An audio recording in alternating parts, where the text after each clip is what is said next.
딸만 셋이라니 당장 꺼져라. 이 집에 따임은 필요 없다. 시어머니 말수는 보따리를 집어 며느리를 향해 내던졌다. 숙종 28년 봄, 대낮 한옥마당에서 벌어진 일이었다. 27살 며느리 보미는 새 쌍둥이 딸을 포대기에 매단 채 쫓겨나고 있었다. 출산 후 큰 출혈로 인해 자궁을 드러내는 수술을 받아 더는 아이를 낳을 수 없는 몸이 된 것이 이유였다. 동네 사람들이 살인문 밖에 모여 수군거리는 가운데 보미는 고개도 들지 못한 채 걸었다. 석 달 된 아기 셋의 무게가 가슴을 짓눌렀지만 더 무거운 것은 절망이었다. 남편 만석은 방 안에 숨어 나오지도 않았고 말수는 대문을 쾅 닫아버렸다. 그런데 30년 뒤 그 세 딸이 각각 찰방, 포청수사관, 사송인이 되어 할머니의 빈소에 나타났다. 빈소는 순식간에 발칵 뒤집혔고 문중 어른들은 얼굴이 하얗게 질렸다. 하지만 정작 충격적인 것은 죽은 할머니가 남긴 마지막 한마디와 보미가 30년간 숨겨온 비밀이었다. 오늘 이야기가 궁금하시다면 무료로 할 수 있는 좋아요와 구독 눌러주세요. 매일 감동적인 이야기를 들고 오겠습니다. 자, 이야기를 시작하겠습니다. 숙종 28년 섣달 스무려들에 안동 읍내의 한 산파집 뒷방에 갑작스러운 바람이 몰아쳤다. 등잔불이 흔들리며 방 안이 어두워졌고 처마 끝에 매달린 고드름이 달그락거리며 떨어졌다. 분만을 돕던 산파 2명이 숨을 죽인 채 의원의 지시를 기다렸다. 한 번만 더 힘을 주소서. 의원의 외침과 함께 보미는 온 힘을 다해 아이를 밀어냈다. 첫 울음소리가 터져나왔고 곧이어 두 번째, 세 번째 울음소리가 연달아 울려 퍼졌다. 새 쌍둥이였다. 산파들은 믿을 수 없다는 얼굴로 서로를 바라보았다. 하늘이 내리신 기적이옵니다. 자연 잉태로 새 쌍둥이라니. 하지만 축하는 잠시뿐이었다. 셋째 아이의 숨이 고르지 않았고 즉시 아랫목 깊숙이 뉘어 인삼달인 물을 입에 흘려 넣어야 했다. 보미는 흐릿한 정신 속에서도 아이의 작은 손가락이 허공을 움켜쥐는 것을 보았다. 대청마루에서 기다리던 시어머니 말수는 산파에게 소식을 듣자 굳은 표정을 지었다. 60이 넘은 나이에도 허리가 꼿꼿한 그녀는 긴 한숨을 내쉬었다. 옆에 앉아있던 남편 만석은 떨리는 손으로 붓을 들었다. 문중에 보낼 서신을 쓰다가 멈추었다. 아들이라는 2글자를 넣었다 지우기를 수차례 반복하더니 결국 3아이가 태어났습니다라고만 적어보냈다. 며칠 뒤 최씨 문중 사랑채에는 출생을 알리는 제사상이 차려졌다. 족보를 펼쳐놓은 문중 어른은 만석을 바라보며 씁쓸하게 말했다. 아들 이름 칸을 비워두었더니 딸 셋이라니. 허허. 병실로 돌아온 보미는 창틈으로 들어오는 겨울 햇살을 받으며 새 아이를 품에 안았다. 신기하게도 아이들은 동시에 작은 손가락을 오므렸다. 마치 서로를 붙잡으려는 것처럼. 그 순간 보미의 가슴속에 뜨거운 무언가가 차올랐다. 이 아이들을 지켜야 한다는 본능적인 각오였다. 창밖으로 눈은 계속 내리고 있었다. 하지만 방 안은 따뜻했다. 아직은요. 첫째 가은이는 눈을 크게 뜨고 어미를 올려다보았다. 둘째 나린이는 작은 코를 벌름거리며 숨을 쉬었고 셋째 소다이는 어미의 가슴에 얼굴을 묻었다. 보미는 아이들의 이마를 차례로 쓰다듬으며 속삭였다. 우리 새송이 꽃들아, 어미가 지켜줄게. 하지만 방 밖에서 들려오는 시어머니 말수의 날카로운 목소리가 그 다짐을 흔들었다. 딸만 셋이라니 이게 무슨 망신이야. 보미는 아이들을 더 꼭 안았다. 창밖의 눈발은 점점 거세졌고 마치 앞으로 닥칠 시련을 예고하는 것 같았다. 하지만 품 안의 새 생명은 따뜻했다. 그것만으로도 보미는 힘을 낼 수 있었다. 산파가 들어와 아이들의 상태를 확인했다. 다행히 셋째 소다이도 안정을 되찾았다. 의원은 정말 건강한 아이들이라며 미소를 지었지만 보미는 그 미소 뒤에 숨겨진 동정의 눈빛을 놓치지 않았다. 밤이 깊어가자 집안은 조용해졌다. 보미는 잠든 아이들을 바라보며 생각했다. 이 아이들이 자라면서 겪을 차별과 편견들을. 하지만 동시에 다짐했다. 무슨 일이 있어도 이 아이들만큼은 당당하게 키우겠다고. 새벽녘 첫째 가은이가 울음을 터뜨렸다. 곧이어 나린이와 소다이도 따라 울기 시작했다. 보미는 서툰 손길로 아이들을 달랬다. 그때 방문이 열리고 시어머니가 들어왔다. 시끄러워서 잠을 못 자겠구먼. 애들 좀 조용히 시켜. 말수는 차가운 눈빛으로 아이들을 훑어보고는 돌아서며 한마디를 남겼다. 집에 가면 각오해야 할 거야. 보미의 등골에 식은땀이 흘렀다. 하지만 품 안의 아이들이 다시 잠들자 그녀는 용기를 냈다. 이 아이들을 위해서라면 무엇이든 견딜 수 있을 것 같았다. 출산 후 닷새째 되는 날 새벽, 보미는 갑작스러운 복통에 깨어났다. 요 위에 붉은 피가 번져 있었다. 산파가 급히 달려와 맥을 짚더니 얼굴이 하얗게 질렸다. 의원을 불러야겠습니다. 출혈이 심각합니다. 의원이 도착했을 때 보미의 정신은 이미 흐릿해지고 있었다. 진맥과 살핌 끝에 의원의 표정이 굳었다. 그는 만석을 복도로 불러냈다. 자궁이 파열된 것 같소이다. 대량 출혈이 계속되고 있습니다. 지금 당장 수술을 해야 합니다. 그러지 않으면. 의원은 말을 흐렸지만 만석은 그 의미를 알았다. 아내가 죽을 수도 있다는 것을. 그의 다리에 힘이 풀렸다. 다른 방법은 없습니까? 죄송합니다. 지금 상황에서는 이것이 유일한 방법입니다. 서둘러 결정하셔야 합니다. 만석이 방으로 돌아왔을 때 보미는 간신히 눈을 뜨고 있었다. 얼굴은 창백했고 이마에는 식은땀이 맺혀 있었다. 만석은 떨리는 손으로 아내의 손을 잡았다. 여보, 수술을 해야 하오. 자궁을. 보미는 힘겹게 고개를 끄덕였다. 거미는 그리고 흐릿한 시선으로 옆자리에 누워있는 세 아이를 바라보았다. 아이들에게 어미가 필요해요. 그녀의 목소리는 작았지만 단호했다. 만석은 눈물을 참으며 동의서를 받아들었다. 붓을 쥔 손이 심하게 떨렸다. 서명을 하려는 순간 복도에서 말수의 날카로운 목소리가 들려왔다. 뭐라고? 자궁을 드러낸다고? 말수가 방으로 들어왔다. 그녀의 눈빛은 차갑게 빛났다. 아들도 못 낳은 며느리가 이제는 아예 못 낳는 몸이 되겠다는 거야. 산파가 단호하게 막아섰다. 어머님, 지금은 산모의 목숨이 우선입니다. 밖에서 기다려 주십시오. 목숨, 가문의 대를 이을 목숨은 어쩌고? 의원이 나서서 말수를 제지했다. 어머님, 지금 이 상황을 이해하셔야 합니다. 산모가 죽으면 저 아이들은 어떻게 됩니까? 가문보다 중요한 것은 목숨입니다.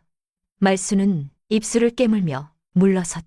하지만 그녀의 눈에는 여전히 분노가 서려 있었다. 수술 자리로 옮기는 평상 위에서 보미는 만석의 손을 꼭 잡았다. 미안해요. 더는 아이를 낳을 수 없게 되어서. 미안하긴. 당신이 살아있는 것만으로도 고마워. 방문이 닫혔다. 만석은 복도에 주저앉았다. 그의 품속에서 족보책이 삐져나와 있었다. 그는 그것을 꺼내 한참을 바라보다가 조용히 덮어버렸다. 수술은 3시간이나 계속되었다. 그 사이 수혈용 탕약이 여러 차례 방 안으로 들어갔다. 산파들의 발걸음은 점점 빨라졌고 의료진의 표정은 긴박했다. 혈압이 계속 떨어집니다. 탕약 속도를 높이십시오. 방 안의 긴장된 목소리가 문 밖까지 새어나왔다. 만석은 무릎을 꿇고 기도하기 시작했다. 신앙이 없던 그였지만 지금은 무엇이든 붙잡고 싶었다. 말수는 대기칸 구석에 앉아 있었다. 그녀의 손에는 염주가 들려 있었지만 입술은 굳게 다물어져 있었다. 가끔씩 한숨을 내쉴 뿐이었다. 마침내 방문이 열렸다. 의원이 지친 얼굴로 나왔다. 수술은 잘 끝났습니다. 출혈도 멈췄습니다. 하지만 회복까지는 시간이 필요할 것입니다. 만석은 그 자리에서 무너져 내렸다. 안도의 눈물이 쏟아졌다. 말수는 아무 말 없이 자리를 떠났다. 회복 자리에서 깨어난 보미는 가장 먼저 아이들을 찾았다. 산파가 새 아이를 데려왔을 때 보미의 눈에서 눈물이 흘렀다. 어미가 살아있어. 너희를 위해 살아있어. 그녀는 수술 자리의 통증을 참으며 아이들을 품에 안았다. 가은이가 어미의 얼굴을 향해 작은 손을 뻗었다. 나린이는 어미의 가슴에 얼굴을 묻었고 소다이는 어미의 손가락을 꼭 잡았다. 만석이 조심스럽게 물었다. 괜찮소? 네, 이제 정말 괜찮아요. 우리 아이들이 있으니까요. 그때 보미가 말했다. 그 목소리에는 새로운 결기가 담겨 있었다. 여보, 가문이 뭐예요? 피로 이어진다는 그 가문이요. 진짜 가문은 피가 아니라 사랑으로 이어지는 거예요. 우리 딸들을 사랑으로 키워요. 그것이 진짜 가문을 잇는 거예요. 만석은 아내의 손을 잡으며 고개를 끄덕였다. 창밖으로 겨울 해가 떠오르고 있었다. 새로운 날이 시작되고 있었다. 몸조리를 마치고 보미는 시댁 한옥으로 돌아왔다. 조리원은 꿈도 꿀 수 없었다. 말수가 단호하게 거절했기 때문이었다. 돈이 아까워서가 아니라 집안 법도가 그렇다는 것이 이유였다. 한옥 대문을 들어서자 차가운 기운이 온몸을 감쌌다.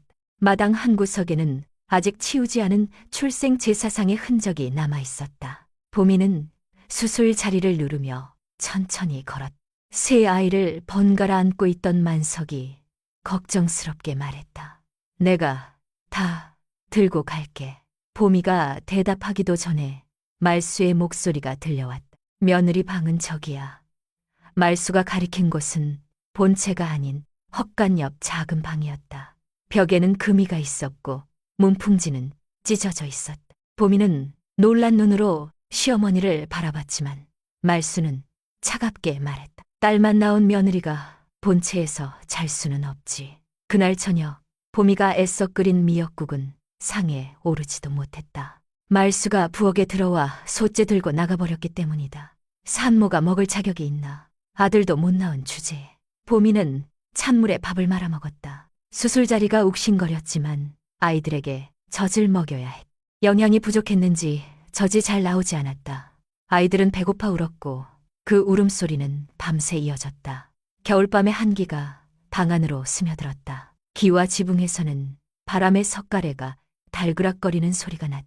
마루 틈으로 들어오는 바람은 칼날처럼 날카로웠다. 보미는 이불을 여러 겹 덮어 아이들을 감쌌지만 추위를 완전히 막을 수는 없었다. 새벽 이경, 가은이가 울기 시작했다. 곧이어 나린이와 소다이도 따라 울었다. 보미는 아이들을 번갈아 안으며 달랬지만 쉽게 그치지 않았다.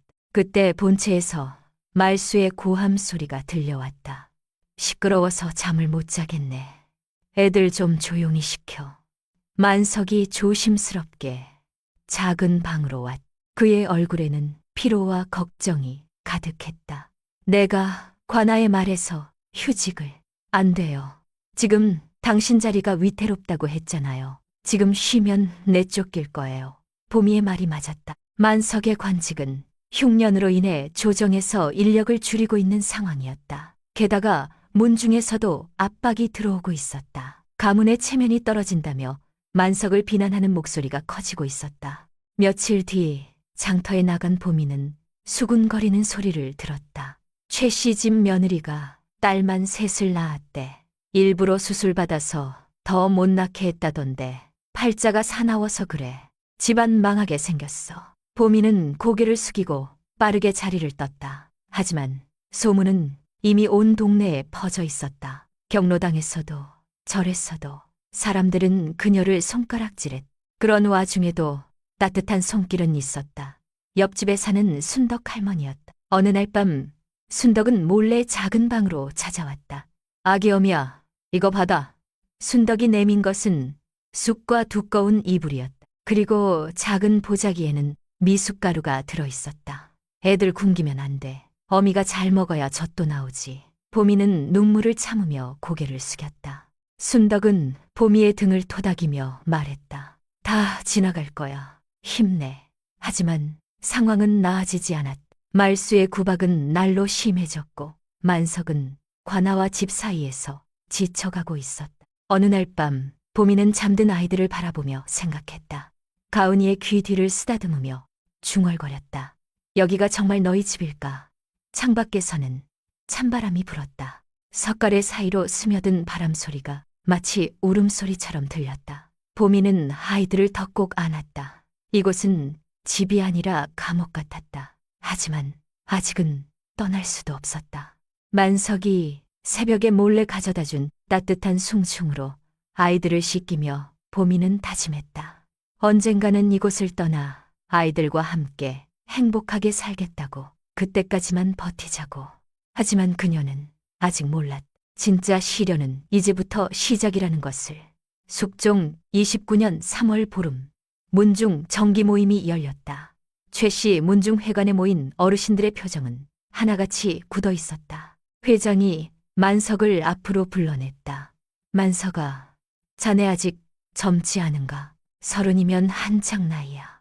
회장의 목소리는 부드러웠지만 그 속에는 날카로운 가시가 숨어 있었다. 만석은 불안한 눈빛으로 회장을 바라보았다. 즉시를 드리는 것이 어떻겠는가? 며느리가 자궁수술을 받아 더는 아이를 못 낳는다면 아들을 낳을 기회가 영영 사라진 것 아닌가? 만석의 얼굴이 창백해졌다. 그는 입술을 여러 번 달싹였지만 아무 말도 하지 못했다. 옆에 앉아있던 말수가 아들의 팔을 꽉 잡았다. 생각해보겠습니다. 만석이 간신히 내뱉은 대답이었다.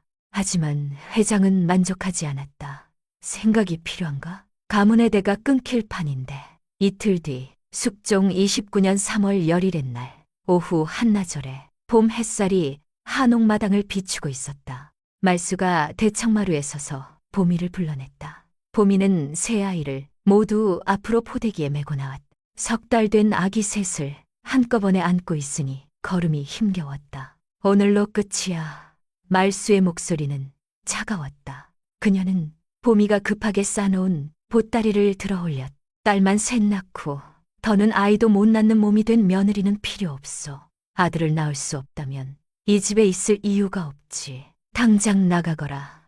말수가 보따리를 보미 쪽으로 던졌다. 보따리가 마당 한가운데 떨어지며 둔탁한 소리를 냈다. 보미는 눈물을 참으며 고개를 숙였다. 품 안에 가은이가 어미의 긴장을 느꼈는지 칭얼거리기 시작했다. 대문 밖에는 이미 동네 사람들이 모여 있었다. 수군거리는 소리가 담장 너머로 들려왔다. 자궁수술까지 받았다면서 이제 아들은 영영 못 낳겠네. 그럼 쫓겨나는 게 맞지. 새 쌍둥이 딸만 낳고 끝이라니 팔자가 참 사납구나. 보미는 떨어진 보따리를 주워들었다. 기저귀와 젖병, 아이들 옷가지가 햇빛 아래 초라하게 놓여 있었다. 만석은 방 안에서 나오지 못했다. 창문 너머로 그의 그림자만 보일 뿐이었다. 보미는 남편을 한번 바라보았지만 그는 고개를 돌렸다. 어서 나가지 못해. 말수의 고함에 보미는 천천히 대문을 향해 걸었다. 앞으로 맨 세 아이의 무게가 가슴을 짓눌렀지만 꿋꿋이 걸으려 애썼다. 나린이가 꿈틀거렸고 소다이는 어미 품에 얼굴을 묻었다. 대문을 나서자 순덕 할머니가 기다리고 있었다. 짐꾼 불러뒀어. 짐이라도 실어야지. 순덕이 보미의 손에 작은 봉투를 쥐어주었다. 많지 않지만 가져가. 자궁 수술 받느라 고생했는데 이렇게 내쫓다니. 순덕은 말을 잇지 못했다. 보미는 감사하다는 말조차 할 수 없었다. 목이 메어왔기 때문이다. 짐꾼이 도착했고 말없이 짐을 실었다. 보미가 짐꾼 옆에 서자 동네 사람들의 시선이 일제히 쏟아졌다. 더는 아이를 못 낳는다니 불쌍하네. 그래도 아들 하나는 낳았어야지. 짐꾼이 출발하려는 순간 만석이 뒤늦게 대문 밖으로 나왔다. 하지만 그는 한 발짝도 더 나오지 못했다. 말수가 아들의 팔을 붙잡았기 때문이다. 가게 내버려둬. 아들도 못 낳는 여자와는 인연이 끝난 거야. 짐꾼이 골목을 빠져나갔다. 3월의 봄바람이 불었지만 보미의 마음은 한겨울처럼 차가웠다. 품 안에 새 아이만이 유일한 온기였다. 짐꾼이 조심스럽게 물었다. 어디로 가실까요? 보미는 잠시 망설였다. 갈 곳이 없었다. 그때 주머니 속 쪽지 하나가 떠올랐다. 안동 읍내로 가주세요. 중앙시장 근처요. 짐꾼이 읍내로 향하는 동안 보미는 아이들을 바라보았다. 가은이가 눈을 뜨고 어미를 올려다보았다. 그 맑은 눈동자를 보며 보미는 결심했다. 어미가 꼭 지켜줄게. 너희가 당당하게 살 수 있도록. 30여 년 뒤 이 새 아이가 찰방, 포청 수사관, 사송인이 되어 할머니의 빈소에 나타날 줄은 그때는 아무도 몰랐다. 쫓겨난 며느리와 새 쌍둥이 딸들의 진짜 이야기는 이제부터 시작이었다. 중앙시장 근처 방 한 칸짜리 집을 구하러 다니던 보미는 현실의 벽에 부딪혔다. 순덕 할머니가 준 돈과 자신이 모아둔 비상금을 합쳐도 보증금이 턱없이 부족했다. 반 칸짜리 셋방이라도 보증금이 단량은 있어야 해요. 집주인의 말에 보미는 손가락에 혼수 가락지를 만졌다. 아이들이 품에서 꿈틀거렸다. 가은이가 배고픈지 울음을 터뜨리기 시작했다. 잠깐만 기다려주세요. 보미는 전당포로 향했다. 전당포로 향했다. 가락지를 빼는 손이 떨렸다. 가락지가 손가락에서 빠지지 않아 침을 발라야 했다. 전당포 주인은 가락지를 저울에 올려놓고 주판을 두드렸다. 2냥 드리겠소. 그것으로 겨우 단칸방 하나를 구할 수 있었다. 곰팡이 냄새가 나는 작은 공간이었지만 보미에게는 궁전처럼 느껴졌다. 최소한 비를 피할 수 있는 곳이었으니까. 다음 날 아침 보미는 아이들을 업고 관아복지 담당 부서로 갔다. 양육지원금과 기초수급 신청을 하기 위해서였다. 하지만 서류의 벽은 높았다. 호적 전입신고부터 하셔야 해요. 그리고 남편과 별거 중이신가요? 아니요. 그게 아니라 그럼 남편 소득증명서도 필요하고 가족관계증명서도 떼어 오셔야 해요. 직원의 기계적인 목소리가 이어졌다. 2시간을 기다렸는데 서류가 부족해서 다시 와야 했다. 나린이가 울기 시작했고 소다이도 따라 울었다. 대기하던 사람들이 눈살을 찌푸렸다. 애가 3씩이나 되네. 츄. 보미는 서둘러 밖으로 나왔다. 봄바람이 불었지만 마음은 추웠다. 그날 오후 보미는 일자리를 찾기 시작했다. 새벽 4경에 일어나 주막집 청소를 하는 일을 먼저 구했다. 하루 3시간. 아이들이 자는 시간에 할 수 있는 일이었다. 손목 조심하세요. 인대 다치기 쉬워요. 주막집 주인이 걱정스럽게 말했지만 보미는 감사하다고만 답했다. 낮에는 도시락 배달을 시작했다. 아이들을 업고 장터 곳곳을 돌았다. 오르막길에서는 걸음을 멈추고 숨을 골라야 했다. 무릎이 시큰거렸지만 멈출 수 없었다. 저녁에는 포목점 창고 정리 일을 했다. 무거운 괴짝을 나르다 허리를 삐끗했지만 파스를 붙이고 계속 일했다. 하루에 16시간을 일해도 한 달 수입은 넉넉하지 않았다. 어느 날 저녁 보미가 지친 몸을 이끌고 집에 돌아왔을 때 옆방에 사는 서당 훈장이 문을 두드렸다. 저기, 이거 필요하실 것 같아서요. 그가 내민 것은 낡은 법전들이었다. 아이들이 크면 공부시킬 때 도움이 될 거예요. 어린 것들이 눈빛이 예사롭지 않던걸요. 그날 밤 보미는 책을 펼쳐보았다. 어려운 내용이었지만 왠지 가은이가 관심을 보일 것 같았다. 가은이는 유독 호기심이 많은 아이였기 때문이다. 시간이 흘러 아이들이 조금씩 자라기 시작했다. 6살이 된 가은이는 어미가 가져온 법전을 펼쳐보며 글자를 따라 읽었다. 정의란 무엇인가? 나린이는 관아방을 오려 스크랩북을 만들기 시작했다. 특히 사회면 기사에 관심이 많았다. 어미, 나쁜 사람들은 왜 벌을 안 받아요? 소다이는 가계부를 만들어 집안 살림을 기록했다. 주판이 없었지만 공책에 깔끔하게 정리했다. 어미, 이번 달은 엽전 한 꽃 남았어요. 보미는 달력을 보며 한숨을 쉬었다. 아이들이 서당에 들어가려면 아직 1년이 남았다. 버틸 수 있을까 하는 불안이 엄습했지만 잠든 아이들의 얼굴을 보며 다시 힘을 냈다. 너희 공부만큼은 포기하지 않을 거야. 새벽 2경 알람이 울렸다. 보미는 조용히 일어나 작업복을 입었다. 손목에는 삼배를 감았고 무릎에는 보호대를 착용했다. 방을 나서기 전 아이들을 한 번 더 바라보았다. 가은이가 잠꼬대로 중얼거렸다. 어미, 사랑해요. 보미의 눈에 눈물이 맺혔다. 이 한마디가 모든 고통을 견딜 힘이 되었다. 문을 나서며 보미는 다짐했다. 오늘도, 내일도, 모레도 계속 버티겠다고. 숙종 39년 봄, 새 쌍둥이가 11살이 되던 해였다. 단칸 방은 여전히 좁고 습했지만 벽면에는 아이들의 상장이 빼곡히 붙어 있었다. 가은이는 서당 토론 대회에서 우승을 차지했다. 주제는 규칙은 누가 만들어야 하는가였다. 가은이는 떨리는 목소리로 시작했지만 점점 자신감을 얻어갔다. 규칙은 그것을 지켜야 하는 사람들이 함께 만들어야 합니다. 백성 없는 법도는 의미가 없어요. 훈장들은 초등아이의 논리적인 주장에 감탄했다. 근장다, 근장다, 근장다. 가은이는 그 기세를 몰아 서당 학생 규정 개정을 주도했다. 학생들의 의견을 직접 수렴하는 제도를 만들었다. 나린이는 고울법과 사회탐구대회에서 특상을 받았다. 그녀가 쓴 논증글의 제목은 정의가 늦으면 정의가 아니다였다. 어린 나이답지 않게 날카로운 시각으로 사회 문제를 짚어냈다. 어미, 포청에서 배움 프로그램이 있대요. 서당 들어가면 지원할 수 있대요. 나린이는 방을 오려낸 기사를 보미에게 보여주었다. 눈빛이 반짝반짝 빛났다. 소다이는 수학 경시 대회에서 장려상을, 독서 감상문 대회에서는 대상을 받았다. 하지만 그녀의 진짜 재능은 따로 있었다. 집안 살림을 체계적으로 관리하는 것이었다. 어미, 이번 달 지출 패턴을 분석해봤어요. 4일의 장을 보면 할인을 많이 받을 수 있어요. 소다이가 만든 가계부는 이제 한 권의 경영 교과서 같았다. 어느 날 저녁, 보미는 주막 사장님으로부터 제안을 받았다. 야간 정규직으로 일하지 않겠어? 품계도 오르고 안정적인데.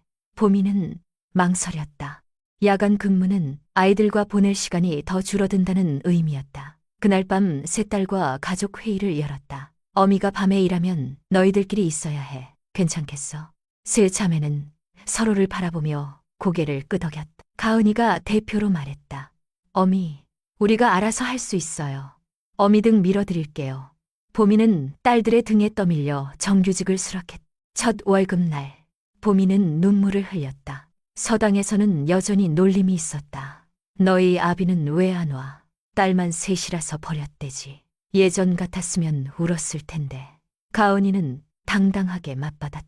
우리 가족을 모욕하는 것은 서당 인권 규정 위반이에요. 훈장님께 고할 거예요. 가은이는 실제로 서당 규정집을 들고 훈장을 찾아갔다. 훈장은 11살 학생의 논리적인 대응에 놀라며 즉시 조치를 취했다.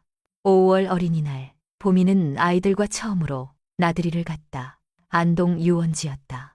도시락은 없었지만 주막에서 싼 상을 받았다. 보리밥에 된장국이었지만 아이들은 호숫가에 앉아 밥을 먹으며 웃었다. 바람이 불어 나린이의 수건이 날아갔다. 소다이가 뛰어가 잡았고 가은이가 나린이 목에 다시 둘러주었다. 그 모습을 보며 보미는 생각했다. 가난하지만 행복할 수 있다는 것을. 우리 구호 만들자. 소다이가 제안했다. 세 자매는 손을 모으고 외쳤다. 우리 셋이 팀이다. 그 순간 보미는 깨달았다. 이 아이들이 서로에게 얼마나 큰 힘이 되는지를. 혼자가 아니라 셋이기에 견딜 수 있었던 것이다. 서당 입학을 앞둔 겨울, 세 자매는 각자의 꿈을 구체화하기 시작했다. 나는 찰방이 될 거야. 공정한 판결을 내리는 찰방. 가은이의 선언이었다. 나는 포청 수사관. 나쁜 사람들을 처벌하는 수사관이 될 거야.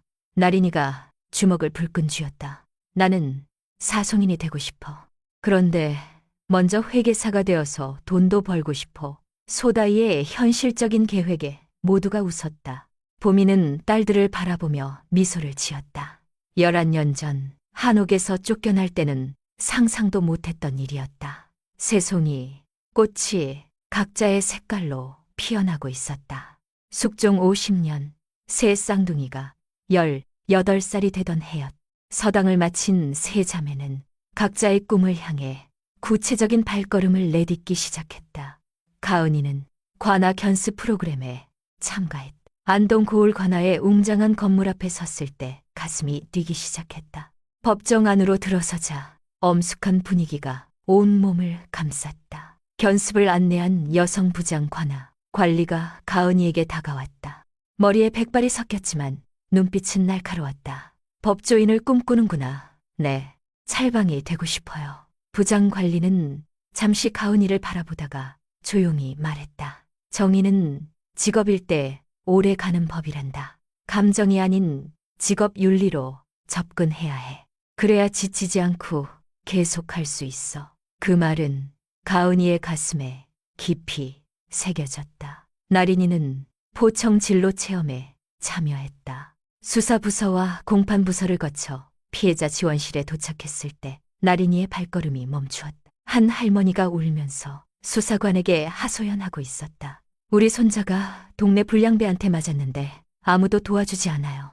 수사관은 할머니의 손을 잡으며 차근차근 설명했다. 피해자를 보호하는 절차적 정의가 무엇인지, 어떻게 도울 수 있는지를. 나린이는 그 모습을 보며 수사관의 역할이 단순히 처벌하는 것이 아님을 깨달았다. 피해자를 보호하는 것도 수사관의 중요한 임무입니다. 안내 담당의 설명에 나린이는 고개를 끄덕였다. 소다이는 고을 무료 법률 상담소에서 봉사활동을 시작했다. 서류 정리를 돕던 중 사기를 당한 70대 노인을 만났다. 노인은 복잡한 서류를 이해하지 못해 발만 동동 구르고 있었다. 제가 도와드릴게요. 소다이는 노인과 함께 앉아 민사 서류를 하나하나 작성했다. 계약서를 분석하고 피해 금액을 계산하고 증거 자료를 정리했다. 회계 지식이 법률과 만나는 순간이었다. 고맙구나, 학생. 내 덕분에 희망이 생겼어. 노인의 감사 인사에 소다이는 뿌듯함을 느꼈다. 그런 와중에 보미의 가족에게 뜻밖의 도움의 손길이 찾아왔다. 세 자매가 자주 가던 분식집 사장님이었다. 보미 씨, 우리 가게에서 일해보지 않겠소? 보미는 의아한 표정을 지었다.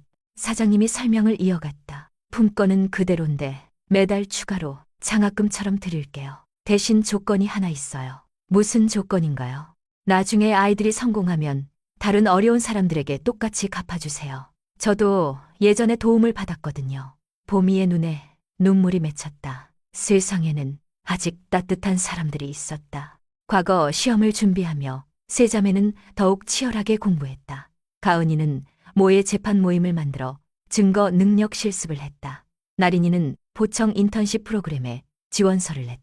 고울 학생은 안 된다고 했지만 계속 도전했다. 결국 특별 케이스로 일주일간 참관할 기회를 얻었다. 소다이는 국립상경계열 장학생 선발에 도전했다. 면접에서 그녀는 당당하게 말했다. 저는 회계사가 된 후 법학을 공부할 계획입니다. 회계와 법률을 모두 아는 전문가가 되고 싶어요. 면접관들은 명확한 목표의식에 감탄했다. 어느 날 저녁, 보미는 딸들과 함께 작은 국밥집에서 저녁을 먹었다. 분식집 사장님이 준 수입 덕분에 가능한 일이었다.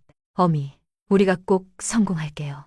가은이의 말에 나린이와 소다이가 고개를 끄덕였다. 그래서 어미처럼 어려운 사람들을 도울 거예요. 보미는 딸들의 손을 잡았다.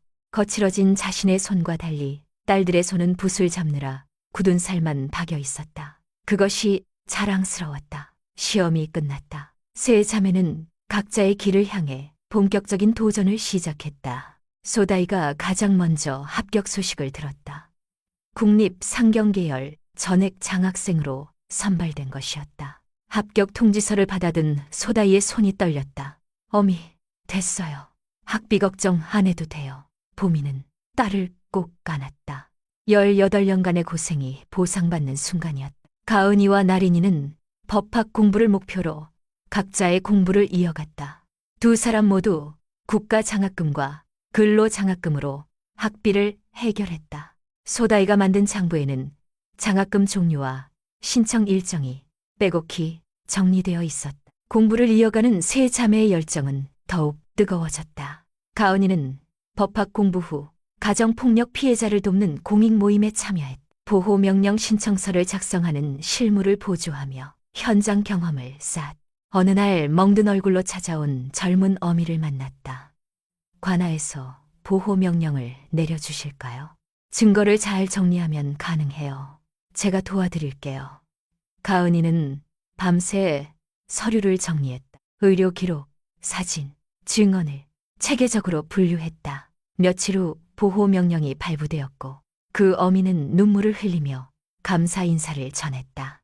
나린이는 검찰 세미나를 청강하며 포청의 역할을 깊이 공부했다. 피해자 보호 봉사 활동도 시작했다. 수사관님, 피해자가 너무 무서워해요. 나린이가 담당 수사관에게 보고했다. 그럴 땐 이렇게 접근해봐요. 피해자의 안전이 최우선이니까. 수사관의 조언을 들으며 나린이는 피해자를 보호하는 것이 얼마나 중요한지 배웠다. 소다이는 회계 관하에서 견습으로 일하기 시작했다. 특히 비영리 재단의 회계를 담당하며 흥미로운 사실을 발견했다. 이상해요.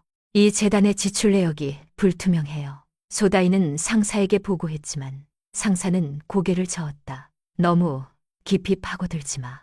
우리는 감사만 하면 돼. 하지만 소다이는 그 경험을 잊지 않았다. 재단 회계의 허점이 얼마나 많은지 직접 목격했기 때문이다. 언젠가는 이런 부정을 바로잡겠다고 다짐했다. 영조 2년, 26살이 된 세 자매는 각자의 시험을 치렀다. 가은이는 사법시험에 합격했다. 면접에서 그녀는 당당하게 말했다. 저는 가족법원 찰방이 되고 싶습니다. 가정폭력과 아동학대 사건을 공정하게 다루고 싶어요. 나린이도 사법시험에 합격했다. 연수 과정에서 포청 수사관 지망으로 분류되었다. 피해자를 보호하고 가해자를 처벌하는 수사관이 되겠습니다. 소다이는 회계사 시험에 합격한 후 3년간 회계 관하에서 일했다. 그리고 법학 공부에 진학했다. 어미, 저는 조금 늦어도 괜찮아요. 확실한 전문성을 갖추고 싶어요. 영조 11년 정월, 33이 된 세 자매는 마침내 꿈을 이루었다. 가은이는 한양법원 찰방으로 임명되었다. 임명장을 받는 순간 18살 때 만났던 부장 관리의 말이 떠올랐다. 정의를 직업으로 삼는다는 것의 의미를. 나린이는 한양중앙포청 수사관이 되었다. 첫 출근 날 피해자 지원실을 먼저 찾았다. 소다이는 대형 사송 관하의 사송인이 되었다. 회계사 자격까지 갖춘 그녀는 특별한 전문성을 인정받았다. 회계 부정과 관련된 사건을 전담하게 되었다. 보미는 세 딸의 임명장과 자격증을 바라보며 눈물을 흘렸다. 33년 전 한옥에서 쫓겨날 때는 상상도 못했던 일이었다. 어미, 이제 시작이에요. 가은이가 보미의 손을 잡았다. 우리가 받은 것을 이제 돌려줄 차례예요. 나린이와 소다이도 고개를 끄덕였다. 세 자매는 알고 있었다. 진짜 싸움은 이제부터라는 것을. 영조 11년 3월 초일의 날 새벽 5경, 보미의 방에 급한 소식이 전해졌다. 낯선 심부름꾼이었다. 최만석 씨 부인이시오. 안동 요양소입니다. 시어머니 윤말수 어르신이 오늘 새벽 돌아가셨습니다. 보미의 손에서 등잔이 흔들렸다. 32년 만에 듣는 시어머니의 소식이었다. 그것도 부고로 듣게 될 줄은 몰랐다. 그리고 최만석 씨는 이미 5년 전에 돌아가셨다고 기록되어 있습니다. 보미는 숨이 막혔다. 남편이 죽은 지 5년이나 되었는데 아무도 알려주지 않았다니. 세월의 잔혹함이 가슴을 짓눌렀다. 세 자매에게 연락이 갔다. 가은이가 먼저 도착했고 나린이와 소다이가 뒤따라왔다. 네 사람은 안동으로 향하는 가마 안에서 말이 없었다. 어미, 괜찮으세요? 소다이가 조심스럽게 물었다. 보미는 창밖을 바라보며 고개를 끄덕였다. 해서 그런 하지만 그녀의 눈가는 촉촉했다. 요양소에 도착하자 문중 사람들이 이미 와 있었다. 그들은 보미와 세 자매를 보고 수군거렸다. 저 사람들이 왜 여기 왔어? 30년도 더 전에 쫓겨났는데.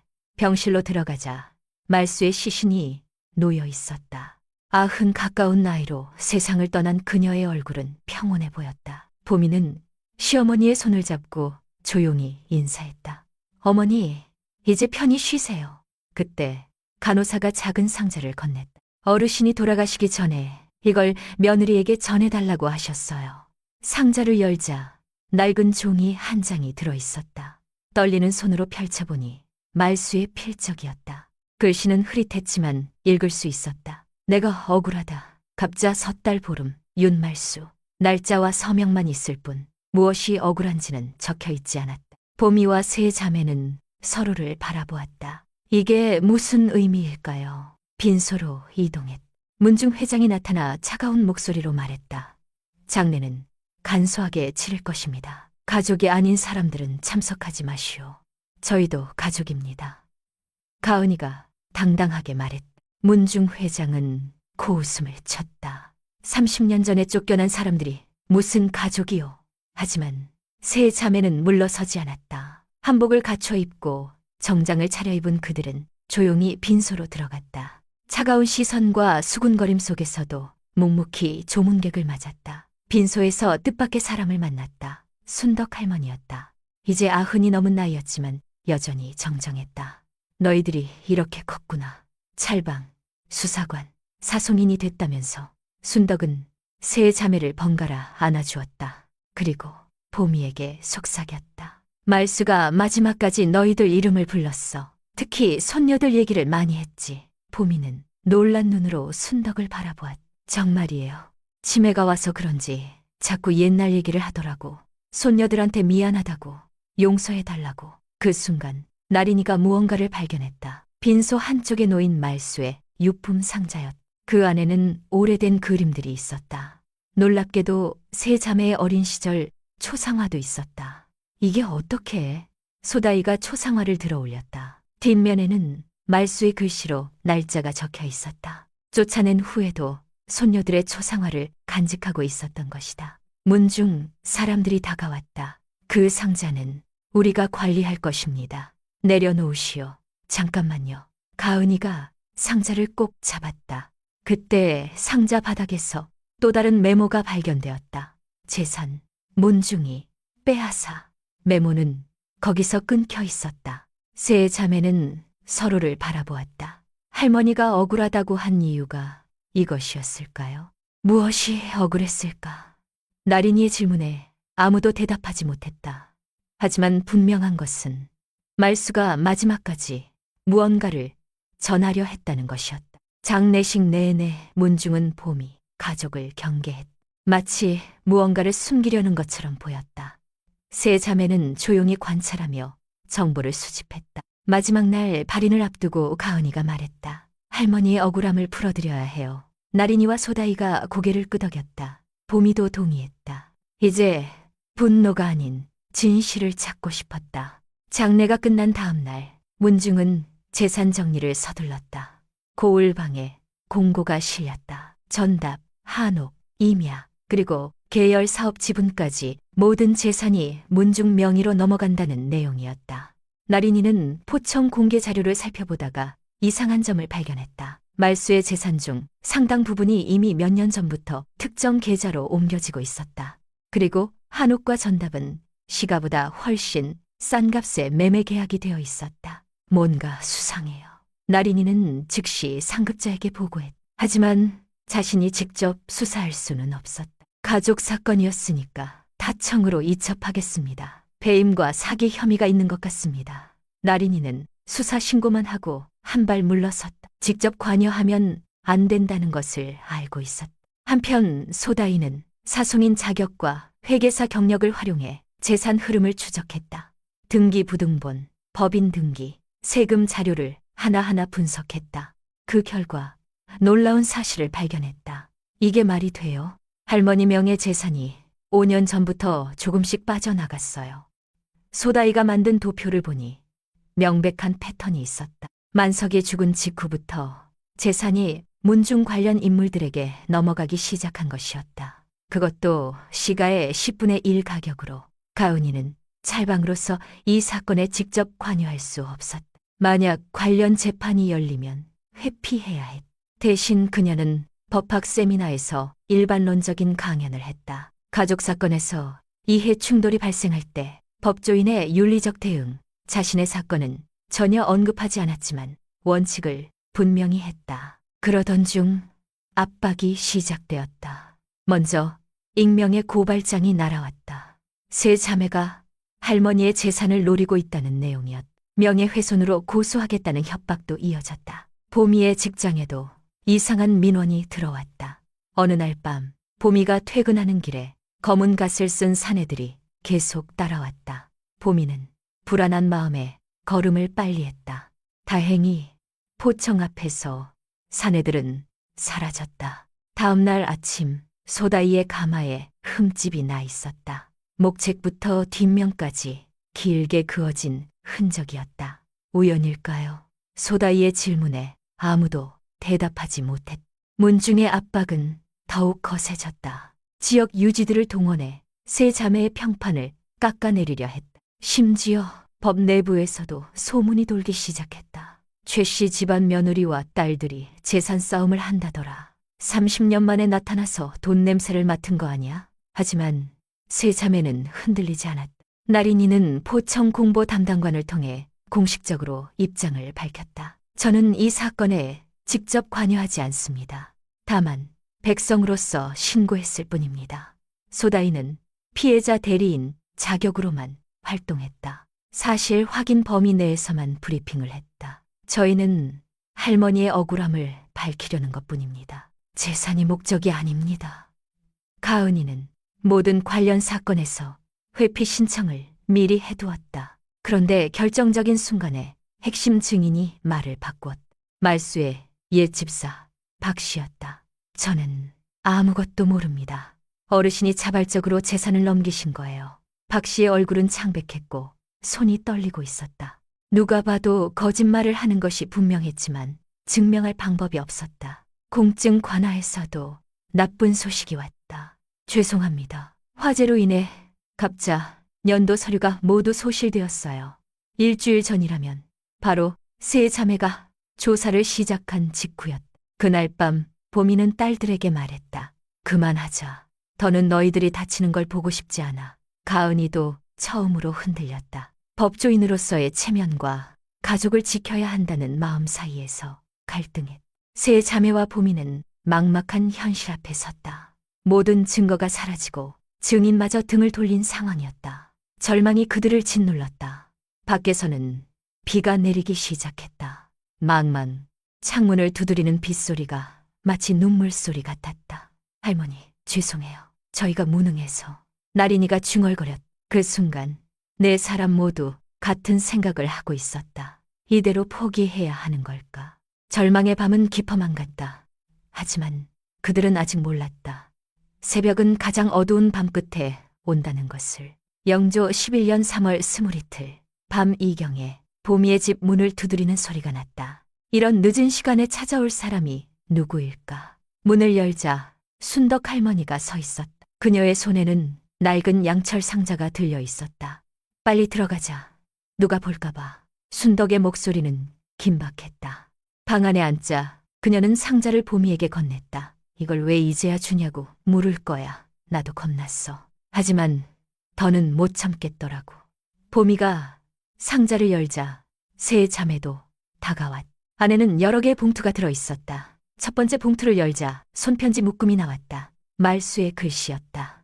우리 가은이 생일이구나. 할미가 축하해주고 싶은데. 편지는 갑인년에 쓰인 것이었다. 가은이의 28번째 생일에 맞춰 쓴 편지였다. 나린이와 소다이 앞으로 쓴 편지도 있었다. 미안하다. 할미가 너희를 쫓아냈구나. 용서해다오. 글씨는 떨리고 있었지만 진심이 느껴졌다. 보미의 눈에서 눈물이 흘렀다. 두 번째 봉투에는 낡은 장부가 들어있었다. 문중에 비공식 현금 흐름이 기록된 것이었다. 날짜별로 누가 얼마를 인출했는지, 어디에 썼는지 상세히 적혀 있었다. 이건 말수가 직접 관리하던 거야. 문중이 돈을 빼돌리는 걸 알고 있었어. 순덕의 설명이 이어졌다. 소다이가 장부를 분석하기 시작했다. 회계사 출신답게 빠르게 패턴을 파악했다. 이거 보세요. 매달 일정 금액이 특정 계좌로 빠져나갔어요. 그것도 할아버지가 돌아가신 직후부터요. 세 번째 봉투에서는 오래된 가죽 쪽지가 나왔다. 낡은 청동 녹음기를 찾아 펼치자 말수의 목소리가 흘러나왔다.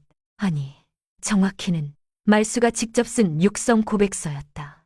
갑자 10월 그저 나 윤말수는 정신이 맑은 상태에서 이 말을 남긴다. 나는 억울하다. 문중이 내 재산을 빼앗으려 한다. 나를 치매 환자로 만들려고 한다. 글씨는 분명하고 또렷했다. 치매 환자의 글씨가 아니었다. 내 손녀들아, 너희가 이 글을 읽는다면 할미가 미안하다. 너희와 너희 어미를 쫓아낸 것 평생 후회했다. 네 사람 모두 숨을 죽이고 읽었다. 글은 계속되었다. 문중 회장이 나를 협박했다. 재산을 넘기지 않으면 보미와 손녀들에게 해를 입히겠다고.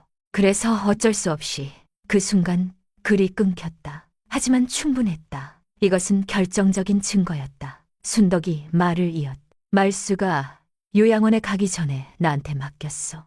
혹시 자기한테 무슨 일이 생기면 며느리한테 전해달라고. 나린이가 즉시 나섰다. 필적 감정과 문서 검증을 의뢰해야 해요. 이건 법적 증거가 될 수 있어요. 소다이도 장부를 들고 일어섰다. 저는 이 장부를 토대로 회계를 복원하겠습니다. 횡령 금액과 시점을 정확히 밝혀낼게요. 가은이는 멘토 판사들에게 연락하기 시작했다. 저는 직접 관여할 수 없지만 법적 전략을 조언받을 수 있어요. 보미가 물었다. 고니니, 순덕 할머니, 왜 이제야? 문중이 무서웠어. 하지만 어제 박 씨가 찾아왔더라고. 울면서 용서를 빌더라. 협박받아서 거짓 증언했다고. 그걸 보니까 더는 안 되겠더라고. 순덕이 또 다른 서류를 꺼냈다. 요양원의 의무 기록이었다. 이것도 가져왔어. 말수가 치매 진단받은 날짜 봐. 갑자 섣달 20날이야.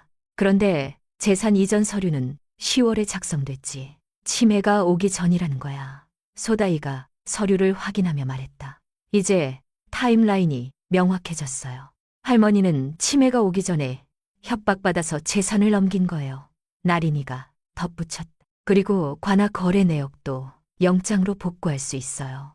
순덕이 마지막으로 꺼낸 것은 공증관화 사실 확인서였다. 공증관화 직원한테 따로 부탁해서 받았어. 유언장이 있었다는 사실만이라도 확인해 달라고. 서류에는 갑자 10월 보름 윤말수 명의 유언장이 공증되었다고 적혀 있었다. 할머니도 피해자였어요. 가은이의 목소리에는 확신이 담겨 있었다. 재산을 지키려다가 오히려 치매로 몰린 거예요. 보미는 손편지를 다시 읽었다. 거기에는 손녀들 각자의 이름을 부르며 사랑한다는 말이 반복되어 있었다. 할머니도 우리를 잊지 않으셨구나. 소다이가 눈물을 닦으며 말했다. 세 자매는 서로를 바라보았다. 절망의 끝에서 희망을 발견한 것이었다. 이제 할머니의 억울함을 풀어드릴 수 있을 것 같았다. 그때였다. 나는 그 자리에 있었다. 보미의 딸로서가 아니라 이 모든 것을 처음부터 끝까지 지켜본 사람으로서. 어미가 쫓겨나던 날 포대기 속에서 세상을 처음 바라보던 내 눈에는 말수의 눈물도 만석의 비겁함도 동네 사람들의 냉소도 모두 담겨 있었다. 그런 감느레, 그리고 지금 이 순간 할머니의 마지막 손편지를 읽으며 나는 비로소 알았다. 그 모든 고통이 진실을 향한 긴 여정이었다는 것을.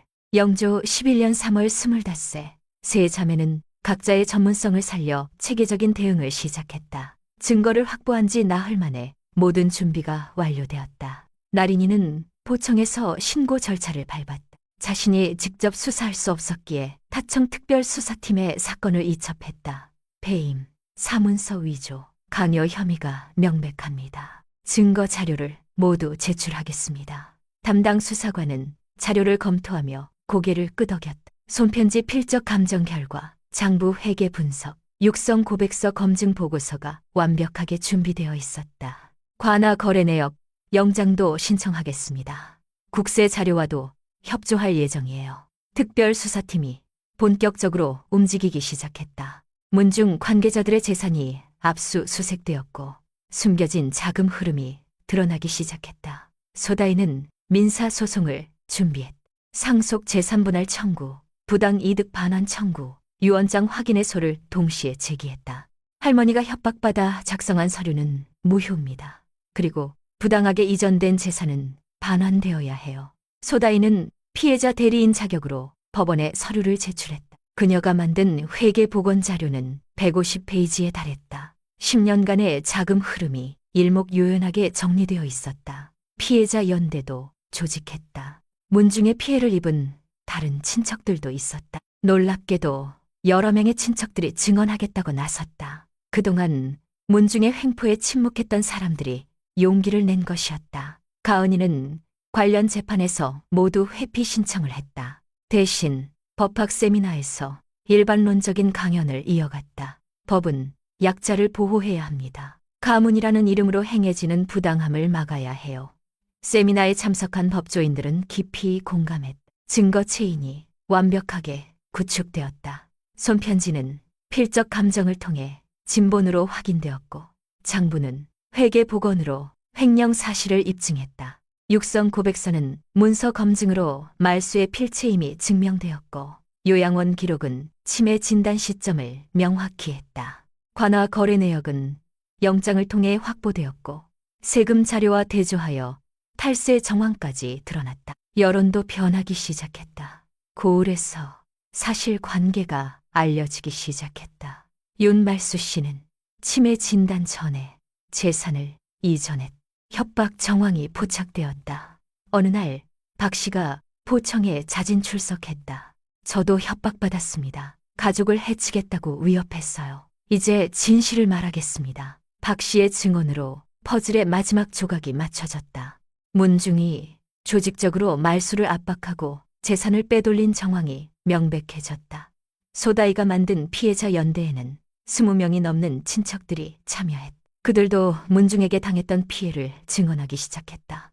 우리도 협박받았어요. 재산을 빼앗겼습니다.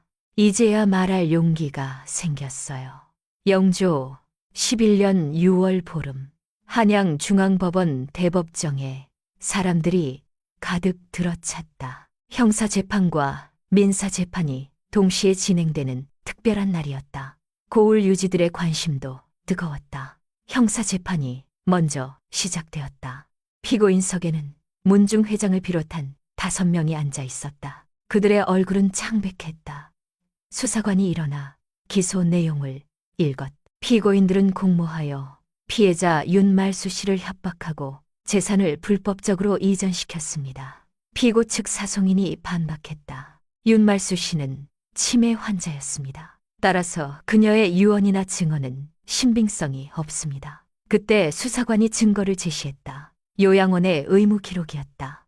치매 진단일은 갑자 섣달 20날입니다. 하지만 재산 이전 서류는 10월에 작성되었죠. 치매 진단 전입니다. 법정이 술렁였다. 피고인들의 표정이 굳었다. 이어서 문서 감정 전문가가 증인석에 섰다. 이 고백서는 윤말수 씨의 필체가 맞습니다. 필적 패턴이 99.8% 일치합니다. 고백서가 낭독되었다. 말수의 또렷한 글씨가 법정에 울려 퍼졌다. 나는 억울하다. 문중이 내 재산을 빼앗으려 한다. 방청석에서 탄식이 흘러나왔다. 보미는 손수건으로 눈물을 닦았다. 박 씨가 증인으로 나왔다. 그는 떨리는 목소리로 진실을 털어놓았다. 문중 회장이 저를 협박했습니다. 거짓 증언을 하지 않으면 가족을 해치겠다고. 장부 필적 감정 결과도 제시되었다. 소다이가 복원한 회계 자료와 함께 횡령 금액이 구체적으로 밝혀졌다. 무려 500냥이 넘는 금액이었다. 찰방이 물었다. 피고인들, 할 말이 있습니까? 문중 회장이 일어섰지만 아무 말도 하지 못했다. 증거가 너무나 명백했기 때문이다. 오후에는 민사재판이 이어졌다. 소다이가 변론석에 섰다. 그녀의 목소리는 차분하면서도 힘이 있었다. 윤말수 씨는 손녀들을 사랑했습니다. 비록 30년 전 쫓아냈지만 마지막까지 그들의 초상화를 간직했어요. 소다이는 말수가 보관했던 세 자매의 어린 시절 초상화를 제시했다. 뒷면에는 말수의 글씨로 날짜와 이름이 적혀 있었다. 이것이 진짜 가족입니다. 피가 아니라 마음으로 이어진 가족이요. 소다이의 최종 변론이 시작되었다. 가문의 명예는 재산이 아닙니다. 끝까지 사랑을 지킨 이름일 때만 명예가 됩니다. 윤말수 씨는 협박 속에서도 손녀들을 잊지 않았어요. 그것이 진정한 가문의 유산입니다. 재판부는 깊이 고민한 끝에 판결을 내렸다. 유언의 일부를 유효로 인정합니다. 부당하게 이전된 재산은 원상 회복되어야 합니다. 피고들은 손해배상금 200냥을 지급하라. 형사재판 판결도 이어졌다. 문중 회장은 유형 5년, 나머지는 유형 3년에서 4년을 선고받았다. 판결 후 문중 회장이 보미에게 다가왔다. 수갑을 찬 그의 눈에는 후회가 가득했다. 미안하오. 전통이라는 이름으로 가렸던 잘못을 이제야 인정하오. 보미는 조용히 고개를 끄덕였다. 용서는 아니었지만 인정은 해줄 수 있었다. 재판이 끝난 후 세 자매와 보미는 법원 앞에서 사람들과 만났다. 배상금과 환수된 재산으로 무엇을 하실 건가요? 소다이가 나섰다. 윤말수 인권재단을 설립할 예정입니다. 가정폭력, 성차별, 노인학대 피해자를 위한 법률, 의료, 회계 지원을 한 번에 제공할 거예요. 사람들이 열심히 받아 적었다. 보미가 덧붙였다. 건건은 가장할꾼에 어머니가 마지막에 남기신 사랑을 많은 사람과 나누고 싶습니다. 법원을 나서며 가은이가 말했다. 할머니의 이름이 이제야 제자리를 찾았네요. 나린이가 고개를 끄덕였다. 억울함이 아니라 사랑으로 기억될 거예요. 소다이가 보미의 손을 잡았다. 어미, 이제 정말 끝이에요. 아니, 새로운 시작이에요. 보미는 딸들을 바라보며 미소를 지었다. 32년의 긴 여정이 드디어 마무리되었다. 하지만 이것은 끝이 아니라 새로운 시작이었다. 윤말수의 이름으로 더 많은 사람들을 도울 수 있는 시작이었다.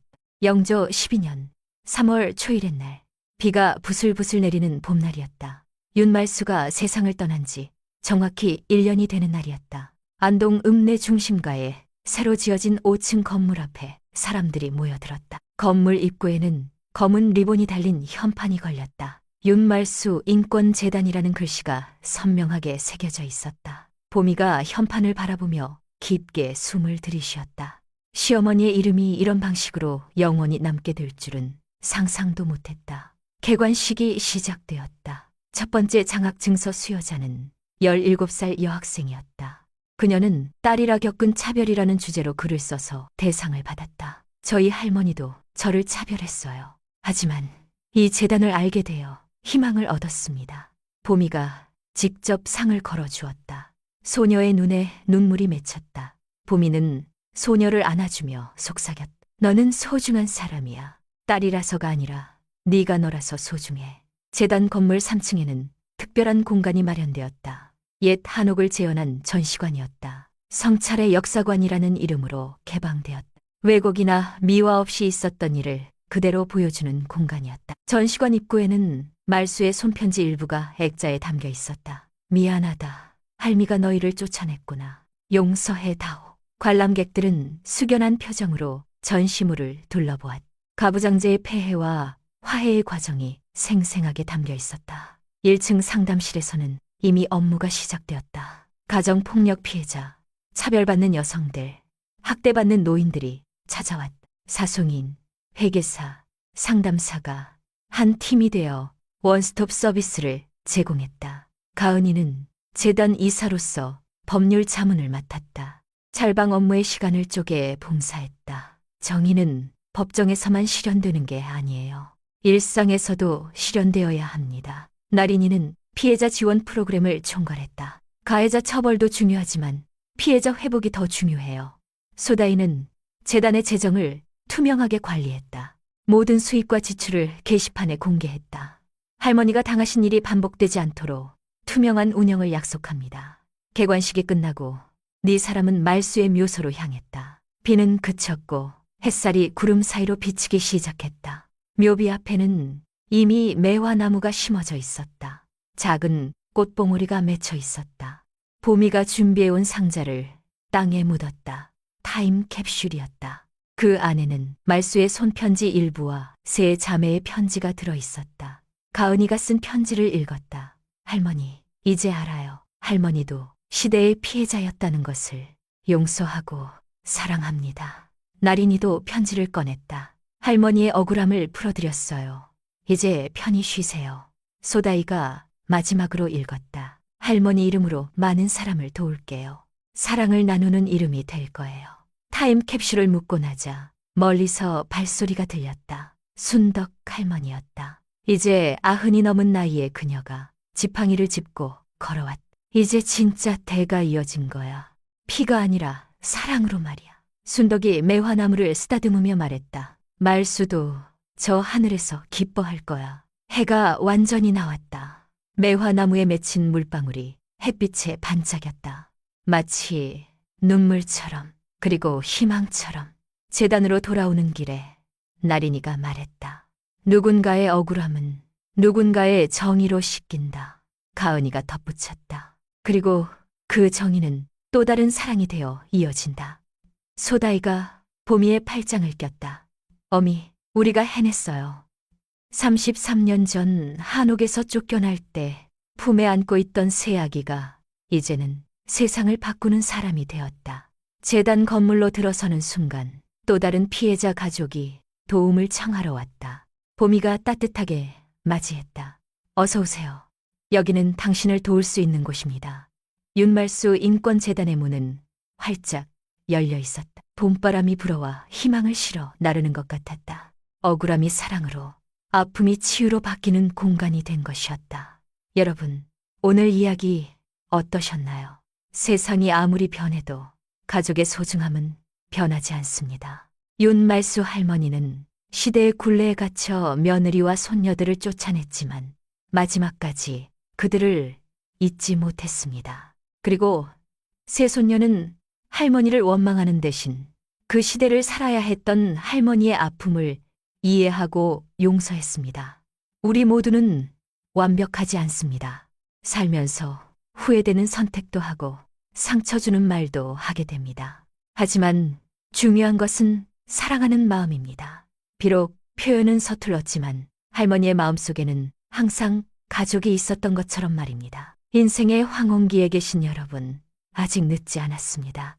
마음에 담아둔 미안함이 있다면 지금 전하세요. 사랑한다는 말, 고맙다는 말을 아끼지 마세요. 그리고 무엇보다 자녀와 손주들을 있는 그대로 인정하고 사랑해주세요. 아들이든 딸이든 그들은 모두 여러분의 소중한 보물입니다. 진정한 가문의 영광은 재산이나 권력이 아닙니다. 서로를 이해하고 용서하며 사랑으로 이어가는 것이 진짜를 잇는 일입니다. 여러분도 가족에게 전하지 못한 말이 있으신가요? 혹시 이 이야기를 들으며 떠오른 사람이 있다면 댓글로 들려주세요. 여러분의 이야기를 기다리겠습니다.